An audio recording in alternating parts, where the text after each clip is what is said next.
గడ్డ వస్తే మాత్రం అది అనుకోవచ్చు. అనుకోవచ్చు అంటే ఇప్పుడు మీరు అడిగారంటే రొమ్ములో వచ్చిన గడ్డలన్నీ క్యాన్సరా అంటే కాదు. ఓకే. ఆబ్వియస్లీ 90% క్యాన్సర్ అయి ఉండవు.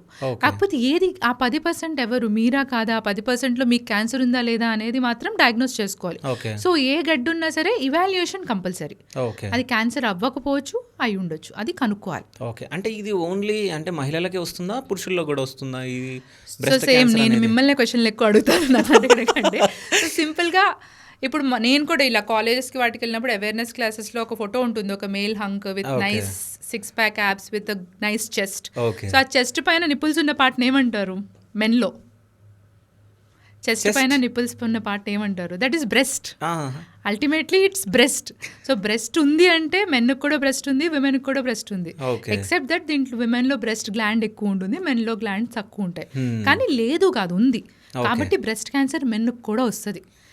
ఈ విషయం ఫస్ట్ మనం సింక్ ఇన్ చేసుకుంటేనే ఏదైనా గడ్డ వస్తే ఫస్ట్ మా దగ్గరకు వస్తారు. లేదంటే ఆ గడ్డను చూసి మేల్ బూబ్స్ అంటారు, మీరు వినే ఉంటారు. ఫ్యాట్ ఉంటుంది, దాన్ని జస్ట్ సక్షన్ చేస్తే పోతుంది.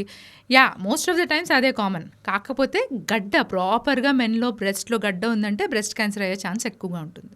ఓకే.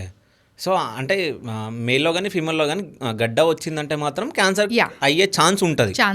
అండ్ మేల్లో కొంచెం రేర్, చాలా రేర్గా వస్తుంది కాబట్టి యూ డోంట్ ఫ్రీక్వెంట్గా చూడరు. కాకపోతే కొంతమంది వచ్చిన వాళ్ళు మాత్రం జాగ్రత్తగా ఉంటారు.